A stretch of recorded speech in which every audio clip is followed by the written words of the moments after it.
যেদিন এয়ারপোর্টে আসবেন সেদিন বাংলাদেশের সবচেয়ে জনপ্রিয় দলের সবচেয়ে জনপ্রিয় নেতা তারেক রহমান সেটি প্রমাণ হবে এবং সেই এয়ারপোর্টে জনগণের স্রোতে এবং এই সারা বাংলাদেশের বিশ্ববাসী তাকিয়ে থাকবেন। আমরা অপেক্ষা আছি আমাদের প্রিয় নেতাকে বরণ করার জন্য। আজকে বিএনপির প্রতিষ্ঠাবার্ষিকী, বাংলাদেশ জাতীয় দলের সবচেয়ে জনপ্রিয় দলের সবচেয়ে এবং জনগণের দলের আমাদের প্রিয় নেতা শহীদ প্রেসিডেন্ট জিয়াউর রহমান এই দলটি গঠন করেছিলেন।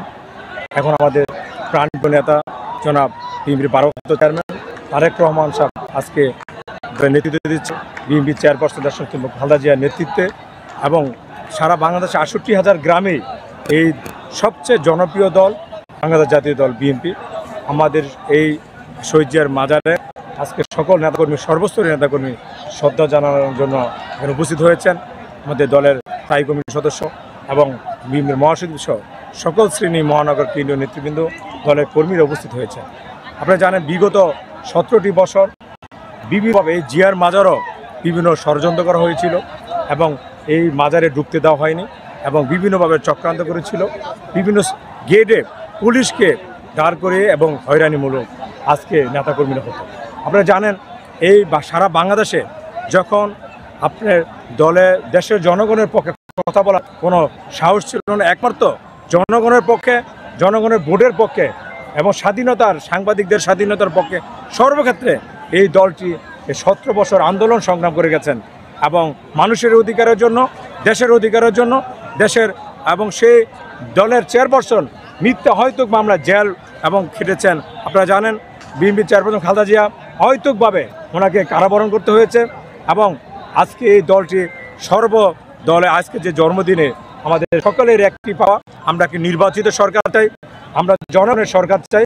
আগামী যে রুটম্যাপ ঘোষণা করেছে সরকার নির্বাচন ঘোষণার, আমরা আশা করি যদি জনগণ তার পছন্দর মার্কাকে বোধহয় ধানের শীষে সর্বোচ্চ আসন পেয়ে ইনশাআল্লাহ আগামীতে সরকার গঠন করবে বাংলাদেশ জাতীয়বাদী দল বিএনপি।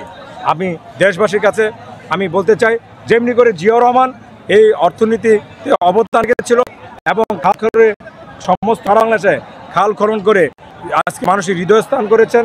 আপনাদের ওআইসি গঠন করেছিলেন। উনি মুসলিম এবং এশিয়ার ভিতরে উনি মুসলিমদের সবচেয়ে বড় নেতা ছিলেন। আমাদের প্রিয় স্বাধীনতার ঘোষক শহীদ প্রেসিডেন্ট জিয়াউর রহমানকে আজকে শ্রদ্ধার সাথে স্মরণ করি। আজকে দলের প্রতিষ্ঠাতা আমি শ্রদ্ধার সাথে স্মরণ করি বিএনপির চেয়ারপারসন দেশনেত্রী বেগম খালেদা জিয়াকে।